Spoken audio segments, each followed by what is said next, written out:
Mag-iiwan ako ng pambili mong gamot sa mga anak mo. Wag na! Meron naman akong pambili dito. Ate, wag mo sanang pairalin ang pride mo. Kung hindi ka naaawa sa sarili mo, maawa ka sa mga anak mo. Napayuko na lang si Ate Emilia at hindi na nakipagtalo.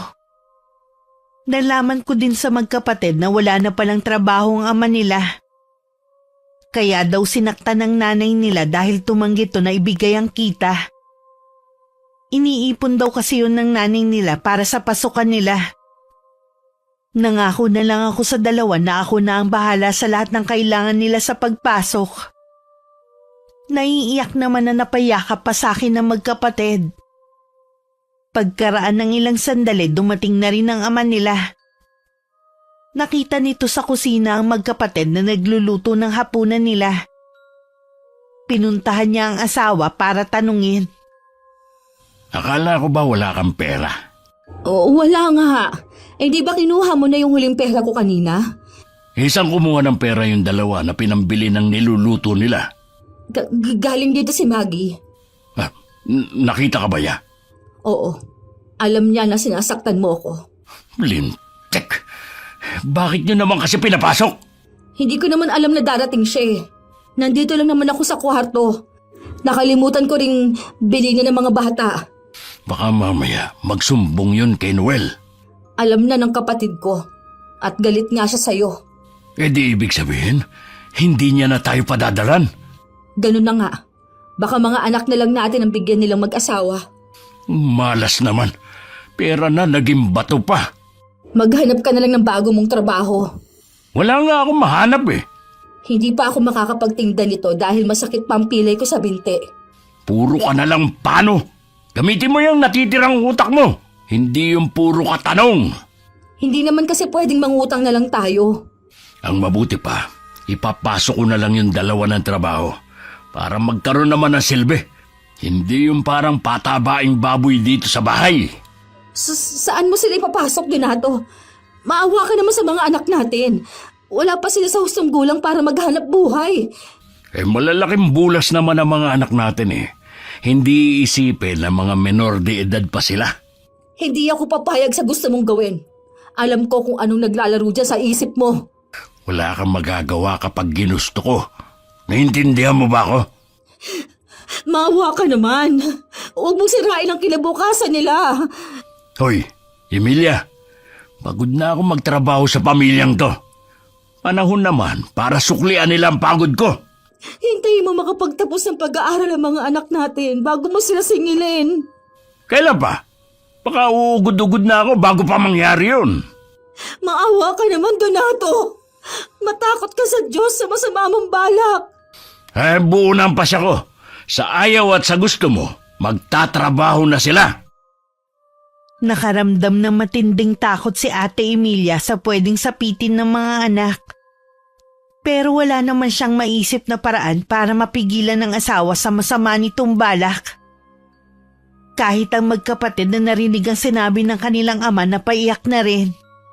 Dahil ang pangarap talaga nila makapag-aral at makarating ng Maynila. Nang tumawag ulit si Noel, hinayaan ko muna mag-usap sila mag-aama.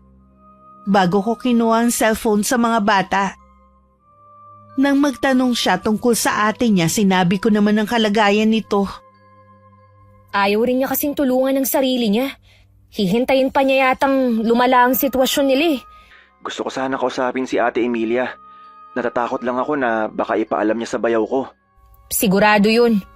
Mas mahal pa yata niya ang asawa niya kaysa sa mga anak niya. Hindi man lang niya kasi iniisip ang kapakanan nila eh. Ay, bulag nga siya sa pag-ibig. Hayaan na muna natin siya. Hindi ko naman pababayaan yung dalawa mong pamangkin eh. Sinabi ko nga na ako na ang bahala sa pag-aaral nila sa pasukan. Salamat ah. Pasensya na kung wala ako dyan. Ako sanang umaayos sa problema ng kapatid ko. Kahit wala ka rito, hindi naman ako titigil sa pagkumbinsi sa kanya. Pinalalamig ko lang ang sitwasyon bago ko siya puntahan ulit sa kanila. Ay, maiba nga pala ako. Totoo bang marami ng kaibigan yung dalawa? Oo. Minsan nga, sa kapitbahay ko sila iniiwan eh. Dahil maraming bata ron. Mabuti naman at hindi na naninibago ang mga anak natin sa pagtira dyan. Oo nga eh. Mababait yung mga kapitbahay natin. Pero yung mga bahay na malapit kay na Ate Emilia, parang masusungit ang mga nakatira. Sa pagkakaalam ko, mga kamag-anak sila ng bayaw ko. Hindi na nakakapagtaka na nagagawa ni Kuya Donato na sakta ng kapatid mo. Puro kamag-anak pala niya ang nasa paligid eh. Baka nga, kahit alam nila na sinasakta na si Ate Emilia, para silang walang naririnig. Kaya siguro nung nandyan pa ako, walang nagsumbong sa akin dahil puro kamag-anak ng bayaw ko nakakaalam sa kahiyupan niya. Nabanggit pa nga ni Ate Emilia na ilang beses na silang nagharap sa barangay, pero lagi lang silang pinag-aayos. Tiyuhin kasi ng bayaw kong kapitan dyan. Kaya naman pala, ibig lang sabihin, wala talagang pwedeng hinga ng tulong ang kapatid mo kahit noon pa. Kaya din siguro ayaw na niyang lumaban. Nasanay na rin siya sa ganung buhay. Kung pwede nga lang, bumalik na ako dyan. Kaya nga lang, nakapirma ako ng kontrata. Ako na ang bahala sa kanila. Mag-focus ka na lang sa trabaho mo dyan. Isipin mo ang dahilan mo kung bakit ka nandyan ngayon. Para sa kinabukasan ng mga anak natin.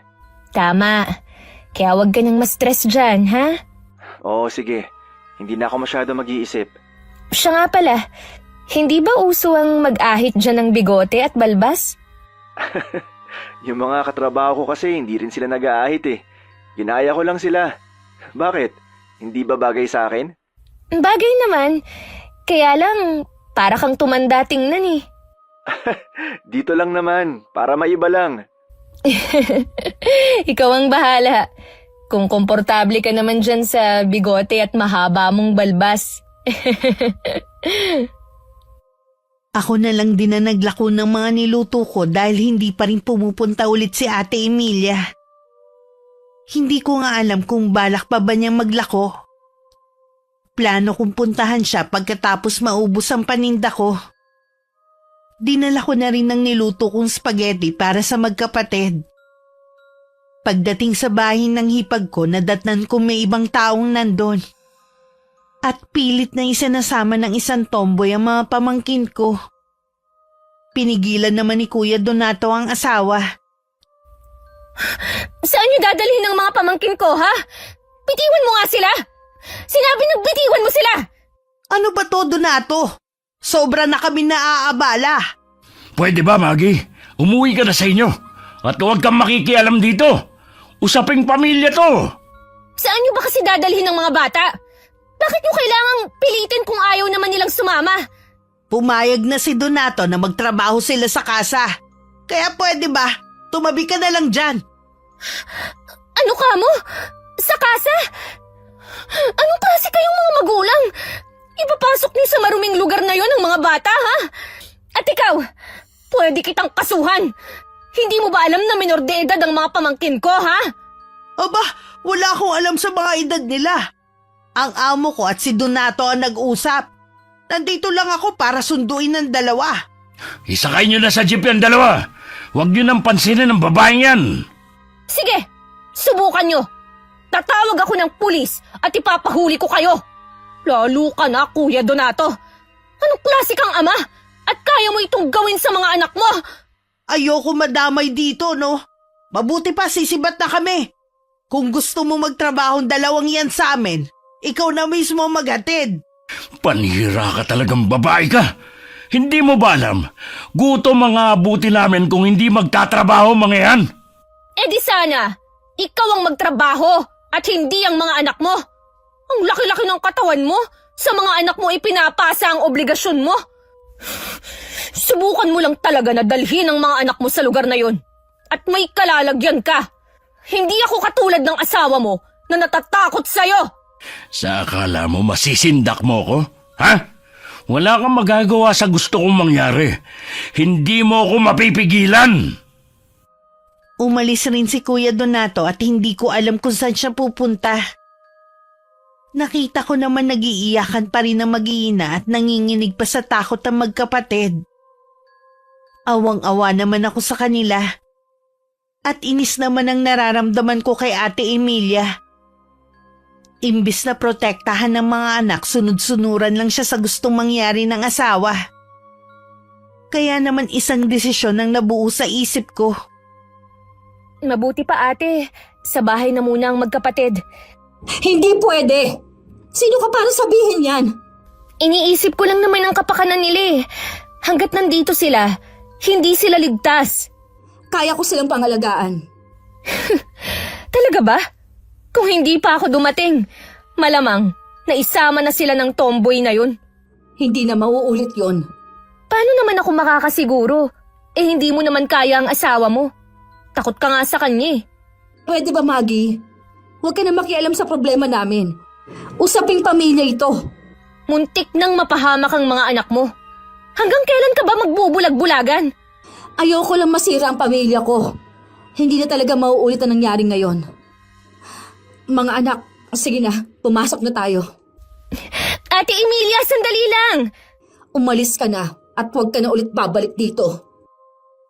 Wala akong nagawa ng pagsarhana nila ako ng pinto. Nagpapasalamat pa rin ako dahil dumating ako sa tamang oras at hindi napahamak ang dalawang bata. Iniwan ko na lang sa tapat ng pinto ang niluto kong spaghetti. Ang bigat din sa dibdib ko habang pauwi sa amin. Pagdating sa bahay, dumiretso ako sa loob ng kwarto. May kinuha ko sa loob ng mga nakasalansan na kahon. Matagal ko yung tinitigan. Minsan talaga, susubukin ang tatag mo kung hanggang saan. Kung sakali na magamit kita, alam ko naman na para yun sa ikabubuti ng lahat. Maaga pa lang nagkulong na sa loob ng silid nila ang magkapatid. Hinarangan din nila ng plastic na cabinet ang pinto. Kahit kasi nakalak yun, may posibilidad na mabuksan yun ng tatay nila. Nang marinig ang boses ng ama, nanginig na sila sa takot. Napasiksik pa sila sa isang sulok. Ilang sandali lang naririnig na nila ang malakas na kalabog ng pinto at galit na boses ng ama. Inaawat naman to ng nanay nila. Malilintikan kayo sa akin kapag hindi nyo to binuksan! Tama na, Donato. Hayaan mo na mga anak natin. Maawa ka naman sa kanila. Tumabi ka nga lang! Pare-pareho talaga kayong walang silbing mag-iina! Bukas sa bukas din magtatrabaho na ako para may pera na tayo. Huwag mo nalang pilitin ang mga anak natin na magtrabaho. Siguruhin mo lang na sasapat ang kikitain mo. Dahil kung hindi, tuluyan na talaga kitang ibabaon sa lupa para wala nang hadlang sa mga plano ko. Oo, lahat ng trabaho papasukin ko. Sana pala, hindi na lang umuwi dito ang kapatid mo. Problema lang dinala sa atin eh. May bahay ang kapatid ko dito. Ano man ang mangyari, uuwi talaga siya dito. Lahat na lang na swerte napunta na sa kapatid mo. Puro latak naman ang napunta sa'yo. Pwede naman tayong umasenso kung babaguhin mo lang ang sarili mo. Huwag mo nga akong utusan na baguhin ang sarili ko, ha? Sinasabi ko lang naman. Ipaganda mo na nga lang ako na makakain. Kanina pa ako nagugutom. Noodles lang ang kinain namin ng mga bata. Hindi na kasi kasya na pambili ng bigas ang pera ko kanina. Hindi ka ba talaga makakagawa ng paraan? Ha? Sadya yatang pinanganak ang bobo! Ha? Ha? Maawa ka, Donato! Huwag mo ako saktan! Mga layas na nga! Baka magdilim pa paningin ko. Hindi lang yan ang abutin mo! Nagpupuyos din sa galit si Noel nang malaman niya na muntik na mapahamak ang mga pamangkin. Naiintindihan ko naman ang asawa ko. Dahil kahit ako hanggang ngayon nakakaramdam pa rin ng galit kay Kuya Donato. Naiisip ko rin ng mga anak ko paano kung sa kanila yun nangyari. Baka nakagawa ako ng malaking kasalanan. Hayop talagang lalaking yun. Mapapatay ko talaga siya kung nandyan ako. Gusto ko sanang kunin ang dalawang bata. Kaya lang, ayaw naman ng ate mo eh. Pwede mo bang gawa ng paraan para makausap ko siya? Sige, pupunta ako sa kanila. Tamang-tama. Day off namin bukas. Sana lang, pagpunta ko ron eh, wala si Kuya Donato. Kahit nandun pa siya, pakausap mo sa akin si Ate Emilia. Mabuti nga yun para marinig niya ang sasabihin ko. Ay nako, sana naman matauhan na si Ate Emilia. Siya lang kasi ang makakapagligtas sa mga anak niya. Hindi ko naman sila oras-oras na mapupuntahan dun eh. Nawala na yata siya sa katinoan niya dahil sa ginagawang pangbubugbog ng asawa niya. Posible nga na hindi na siya makapag-isip ng maayos dahil sa matagal na panahon ng pang-aabuso sa kanya. Ay, sana naman kapag nakausap mo siya, maging mahinahon ka lang ah. Biktima rin siya eh. Pipilitin ko. Mabuti pa, magpahinga ka na. Alam kong pagod ka na sa trabaho. Kinabukasan pagkatapos kong asikasuhin ng mga anak ko at ipagbilin sa kapitbahay, umalis na ako para pumunta sa bahay ng hipag ko. Mula sa di kalayuan, tanaw ko mula sa kinaroroonan ko ang pag-alis ni Kuya Donato. Pinalipas ko muna ang ilang sandali bago ako lumapit. Bahagya pang nagulat ang hipag ko sa bigla kong pagsulpot. Akmang tatalikuran na sana niya ako nang sabihin ko na gusto siyang kausapin ni Noel. Natigilan naman siya at saka niluwagan ng bukas ng pinto. Tahimik naman akong pumasok. Kinuha ko ang cellphone at saka tinawagan si Noel. Ilang sandali pa magkausap na silang dalawa. Ilang beses kong sinubukan na magsumbong sa'yo. Kahit nung nasa Maynila ka pa. Kaya lang nauunahan lagi ako ng takot. Sana nagsumbong ka sa akin habang nandyan pa ako. Ayoko kasi ng gulo. At saka nagbanta si Donato na kapag nagsumbong ako sa'yo, madadamay kayo ng pamilya mo sa galit niya. Ayoko na pati kayo madamay pa. Wala ka bang tiwala sa akin na kaya kitang ipagtanggol at pamilya ko sa asawa mo? Hindi mo kilala si Donato. Ate, nakikiusap ako sa'yo. Kahit alang-alang sa mga anak mo, iwan mo ng asawa mo at sumama na kayo kay Maggie. Ayos naman na kami. Wala nang planong masama si Donato sa mga anak namin. Hanggang kailan? Ha? Demonyo yung asawa mo. Ikaw mismo ang magpapatunay niyan.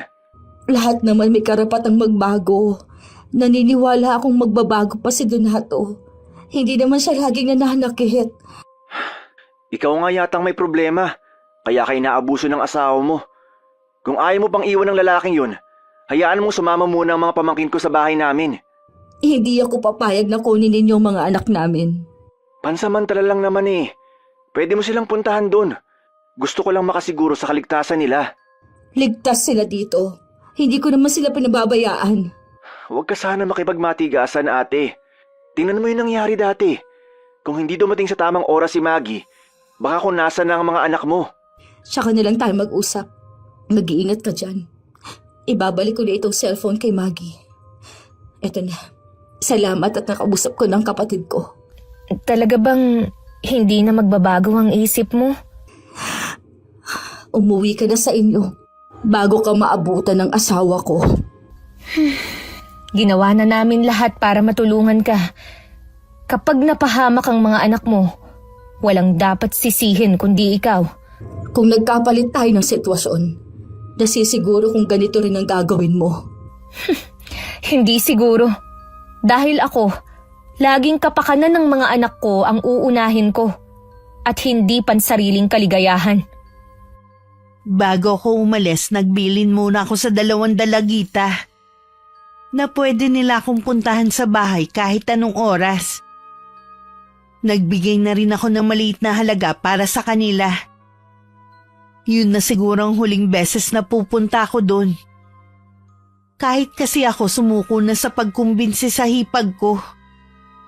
Ibang klase rin kasi ang kamartiran niya. Mula nun, itinuon ko na lang sa maliit na negosyo ang atensyon ko. Mas lumakas pa ngayon ang paninda ko. Dahil nakakaramdam din ako ng pagod sa paglalako, naglagay na lang ako sa labas ng mahabang mesa. At dun ko inilagay ang mga niluto ko. Marami akong naririnig sa mga bumibili sa akin. Hindi naman daw pala totoo na nakakatakot ang bahay namin. Ngumingiti lang ako sa kanila. Asensado na hipag mo ah. Bakit mo naman nasabi yan? Hindi na siya naglalako eh. Naglagay na lang siya ng pwesto niya sa harap ng bahay nila. Kung ginagaya mo sana siya, siguro marami na tayong pera ngayon. Marami naman kasi siyang pampuhunan. Ang sabihin mo, mas madiskarte lang siya kaysa sayo at mas matalino. Hindi katulad mo, bobo! Mag-iipon din ako para makapagnegosyo tayo gaya niya. Paano ka makakaipon sa kakarampot mong kita? Di ba sabi ko naman sa'yo na maghanap ka kasi ng trabaho para matulungan mo ako? Gusto mo bang isalaksak ko tong basag na bote dyan sa bibig mo? Ha? Ayoko na to! Maawa ka naman! Wala ka na kasing bukang bibig kundi maghanap ako ng trabaho. Sinabi ko na nga, ayoko na! Pagod na ako! Wala rin naman nangyayari sa sahod ko! Paano tayo nito kung ako lang maghahanap buhay? Kaya nga sa ayaw at gusto mo, magtatrabaho na ang mga anak natin. May susundo sa kanila rito. Huwag na to, huwag. Maawa ka sa kanila. Wala ka na magagawa. Hindi na rin kayo matutulungan ng hipag mo dahil abala yon sa negosyo niya. Mga anak, tumakas na kayo! Hoy! Saan kayo pupunta? Ha? Kapag lumabas kayo ng pintuan na yan, hindi nyo na makikitang buhay ang nanay nyo. Huwag kayo makinig sa kanya. Huwag niyo akong intindihin. Kaya ko ang sarili ko. Takbo! Huwag mo akong pigilan! Bumalik kayo rito! Huwag mo na silang habulin. Hayaan mo na sila. Hindi ako papayag na sirain ang buhay ng mga anak natin. Talagang inuubos mo pasensya ko, ha? Akala mo yata, hindi ko tututuhanin na sinabi ko, ha? Matitikman mo ngayon ang matindi kong galit! Katatapos ko lang magligpit ng mga ginamit ko sa pagluluto nang humahangos na dumating ang mga anak ni Ate Emilia. Umiiyak at nanginginig sila sa takot. Sa putol-putol na salita ikinuwento nila ang nangyari. Labis din ang pag-aalala nila sa nanay nila na naiwan sa bahay nila. Humingi ako ng tulong sa mga kapitbahay. Nagpunta kami sa barangay hall at humingi ng tulong. Wala nun ng kapitan pero nandun ang isang konsehal. Kasama ang 2 tanod, pinuntahan namin ang bahay ng hipag ko. Sa kusina nakita namin na walang malay si Ate Emilia at naliligo sa sariling dugo. Mabuti na lang agad namin siyang nadala sa ospital. Hindi naman ganun kalalim ang saksak na natamo niya pero maraming dugo ang nawala. Galit na galit si Noel nang malaman niya ang nangyari sa kapatid niya. Habang wala pang malay, nagpunta ulit ako sa barangay para ipablatter si Kuya Donato. Nandun na ang kapitan at siya ang humarap sa akin. Sigurado ka ba na si Donatong gumawa nun? Opo, Kapitan. Matagal na niyang sinasaktan ng hipag ko. Eh sabi kasi ng tanod na kasama mo, wala naman dun si Donato nang dumating kayo. Kaya paano siyang gumawa nun? Ilang beses na po silang nagharap dito dahil sa pananakit ng asawa ni Ate Emilia sa kanya. Mahirap kasi magbintang. Tsaka dapat si Emilia ang nagrereklamo at hindi ikaw. E paano nga po siya makakapunta rito kung hanggang ngayon wala pa rin siyang malay? Hintayin na lamang natin magkamali si Emilia at siya ang pumunta rito para magpablatter. Pag-aarapin natin ang mag-asawa para malaman ang problema. Eh ano bang klaseng kapitan kayo, ha? Mamamatay na lang ang tao, wala man lang kayong ginagawang aksyon. O baka naman dahil pamangkin niyo si Kuya Donato, kaya hindi kayo patas? Sino ka para pagsalitaan ako ng ganyan, ha? At dito pa mismo sa opisina ko? Sige lang, umupo ka lang dyan. Tandaan nyo, hindi lahat ng hustisya, batas ang humahatol. Baka pagsisihan nyo na hindi man lang kayo kumilos. Mabuti umalis na siya. Ang lakas ng loob niya. Bagong salta lang naman siya. Ano kayang ibig niyang sabihin? Ilang araw ding namalagi si Ate Emilia sa ospital. Nang makalabas siya, sa bahay ko na siya dinala. Masaya naman siyang sinalubong ng mga anak. Sa isang silid ko na muna sila pinatuloy at iniwan ko na rin sandali para makapag-banding. Nung gabi masinsinan kong kinausap ang hipag ko kung ano ang plano niya. Tinanong ko siya kung magsasampa ba siya ng kaso laban sa asawa. Handa naman kaming tumulong ni Noel sa kanya. Wala rin namang mangyayari. Nawalan na ako ng tiwala sa batas natin. Gusto ko na lang makapagsimula muli kasama ng mga anak ko. Kaya lang, paano? Pwede kayo rito sa bahay. Talaga? Sa kabila ng mga ginawa ko sa'yo, tatanggapin mo pa rin ba kami dito? Ate, wala ka namang ginawang masama sa akin eh. Tsaka, laging bukas ang bahay na ito para sa inyo.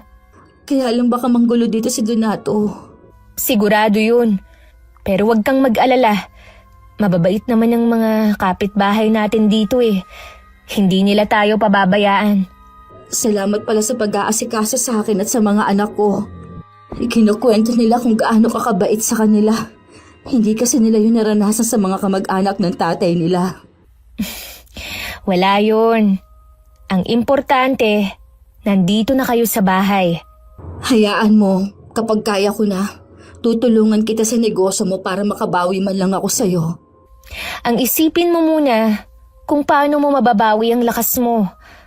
Huwag ka na muna palang magkikikilos, ha? Habang nagpapagaling si Ate Emilia, ilang beses pumunta ang asawa niya. Binabawi niya ang mag-iina niya. Hindi na rin ako nagtaka nang lumapit siya sa kapitan at nagreklamo laban sa akin. Mabuti na lang na magkaharap silang mag-asawa. Nanindigan na ang hipag ko na hindi na makikisama sa kanya. Sa kabila ng pag-uusap nila sa harap ng kapitan, makailang ulit pang pumunta si Kuya Donato sa bahay namin. Pagkaalis nito, nagpasya ako na isagawa na sa mga oras na yun ang balak ko. Sa nanginginig na kamay, kinuha ko ang lumang libreta na minana ko sa aking lola. Matagal ko rin yung pinag-aralan. Meron ako nakuhang litrato at damit ni Kuya Donato. Yun ang gagamitin ko para kulamin siya. Hindi na talaga ako makakatagal sa bahay na to. Pakiramdam ko, lagi may mga matang nakatingin sa akin. Buisit kasi mag-iina yun eh. Ayaw pang bumalik sa bahay na to. Kasalanan to ng magi na yun. Sinusulsulan niya si Emilia para hindi na bumalik sa akin. Hindi ko sila titigilan hanggat hindi sila bumabalik. Ha? Bakit ba parang ang bigat ng pakiramdam ko? Para akong lalagnatin. Pagkatapos kong maisagawa ang orasyon, sobrang panghihina ang nararamdaman ko. Parang ang daming lakas ang nawala sa akin. Napangiti pa rin ako dahil alam kong nagtagumpay ako sa plano ko. Maghihintay na lang ako sa resulta. 2 araw din akong hindi nakapagtinda kaya nang sumunod na araw dinagsa kami. Mabuti na lang marami ako niluto ng araw na yon. Saglit nga lang naubos na ang paninda namin. Nagliligpit na kami katulong ang 2 anak ni Ate Emilia nang dumating si Kuya Donato. Napasigaw sa matinding takot ang 2 dalagita at nagtago sa likod ng nanay nila. Kahit ako parang babaliktad ang sikmura sa nakikitang itsura ng asawa ng hipag ko. Sinusundan kasi siya ng mga langaw dahil sa mga sariwang sugat sa buo niyang katawan. Mapupula rin ang mga mata niya. At ang buhok mamasa-masa at kita ang mga uod na naglalaglagan pa sa balat niya. Anong nangyari sa'yo? Hindi ko alam. Basta, pagising ko kanina, ganito na ako. Tulungan mo ako. Hindi ka namin matutulungan. Mabuti pa umalis ka na. Tinatakot mo ang mga bata. Maawa ka sa akin. Tulungan mo ako. Humingi ka dapat ng tulong sa mga kaanak mo. Ayaw nila akong tulungan. Pasensya na pero wala akong magagawa. Tara na sa loob mga anak. Huwag ka muna umalis. Emilia! Wala nang pakialam sa'yo ang mag-iina mo pagkatapos ng mga kalupitan na ginawa mo sa kanila. Pinagsisihan ko na yun. Maawa ka sa akin. Tulungan mo ako. Lagi talagang nasa huli ang pagsisisi. Diyos ko, patawarin mo ako. Maawa po kayo sa akin. Sa harap ng mga nandun, bigla na lang siyang natumba at saka naglabasan ng iba pang insekto sa katawan niya. Maririnig din ng mga sigawan ng mga tao sa paligid. Lahat nasisindak sa malagim na nasaksihan maliban sa akin. Nung gabi naging bisita namin si Kapitan. May ilan lang siyang tinanong kay Ate Emilia. Hindi ko maiwasang lihim na mapaismid. Dahil kumikilos lang pala siya kapag kaanakan nasasangkot. Ano ba ang iniisip ninyong dahilan ng naging kamatayan ni Donato? Marami nagsasabi na barang daw. Kaya ba kayo nandito dahil ako ang iniisip ninyong gumawa nun sa kanya? May ebidensya ba kayo? Wala naman kasing ibang may galit sa kanya kundi ikaw. Aminado ako sa bagay na yan. Pero sana kung may ganyan akong kakayanan, sana noon ko pa ginawa. E di sana, matagal na akong nakawala sa kahayupan niya. Huwag kayong basta magbibintang, Kapitan. Baka mabaliktad kayo. Alam naman natin na hindi tinatanggap ang paniniwala sa barang at kulam sa husgado. Kung plano niyong magsampa ng kaso, siguruhin niyo lang na mapaninindigan niyo. Walang imik na umalis ang Kapitan. Wala na rin naman kaming narinig sa pamilya nito. Kahit sa mga tao, wala kaming naririnig na pinag-uusapan ng nangyari. Ang napansin ko lang humina ang benta namin hanggang sa huminto na kami. Regular na rin naman nakakapagpadala si Noel noon. Makalipas nga ang 3 taon, bumalik na si Noel. Nagpa siya kaming muling makipagsapalaran sa Maynila. Ang mas masaya ang 2 anak ni Ate Emilia.